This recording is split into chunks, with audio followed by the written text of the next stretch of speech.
Hello, my lovable friends. I hope you are doing great.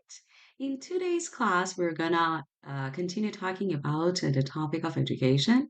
I suggest if you haven't watched the previously made videos about education, just go and watch them because they're so useful and these are the fundamental ideas that are somehow essential before having this video watched.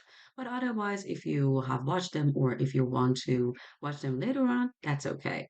So, without further ado, let's get started. Single sex education advantages. Some people believe that male and female students should go to separate schools. So there are different kinds of ideas. Some people have very strong and religious ideas about having children separated. On the other hand, there are those people who believe that children, regardless of their gender and sex, need to learn how to work together, study together, and simply put, they need to start understanding how living and cohabitation go, so that when they are ready to be a part of society and they become adults, they have already experienced living and working and studying with other sexes and genders.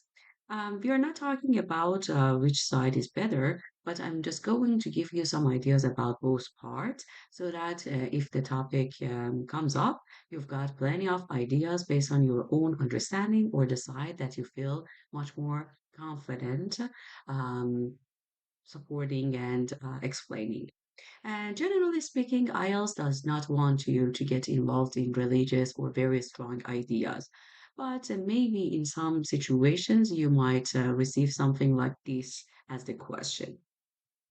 This is often for religious or cultural reasons. Yeah, so in some parts of the world, especially those Islamic centered educational systems, as far as I know, there are different kinds of these kind of schools in which students are not together. Discipline problems might be avoided by separating boys and girls. So this has some advantages that might not be seen at the first glance like discipline problems.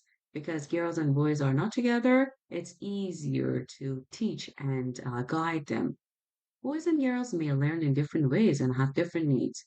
Because they are really different, we know that the neurons, the learning system, everything about boys and girls can be so different that if you have two different systems for them, maybe it would be a good idea for them to learn in a better, much productive way.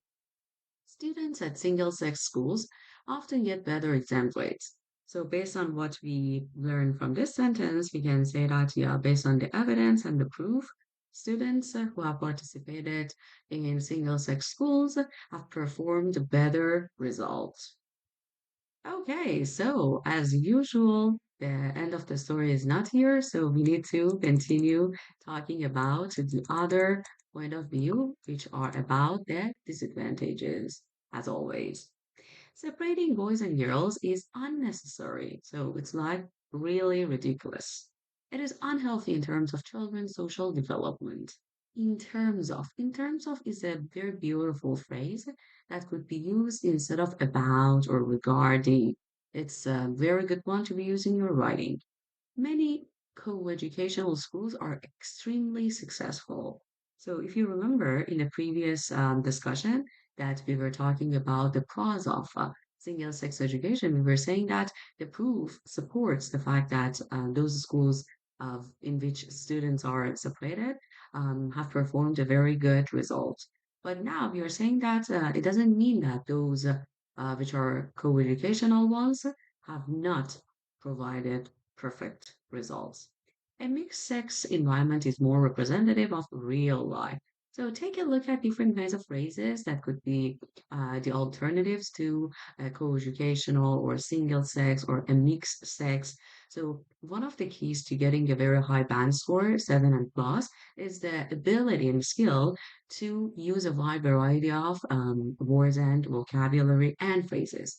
Imagine that in the topic, you've got one of these structures like single sex. So if for the whole essay, I'm just repeating the copy of the question, it's not a good idea Sometimes it's very difficult to find the other options or alternatives, but if you can, you show a very good amount of knowledge to your examiner that, hey, I've got different kinds of alternatives showing my good background of English knowledge. A mixed sex environment is more representative of real life. As I've discussed in the beginning of this session, I told you that when girls and boys learn how to live and study together, and it prepares them to be a better and more productive and understanding part of society later on because they cannot be separated for the whole life. So it's a good idea to place them in the real life from the beginning. Co-educational schools provide children with better social skills for adult life, so they will be prepared for the adult life. Okay, everybody. So we are done with this topic. So in today's class, which was quite shorter than the previous ones, we learned how to discuss the topic of co-educational academic system or single-sex education. I hope that you've learned a lot. Don't forget to subscribe to this channel and support me. And I will see you in the next upcoming video. Take care.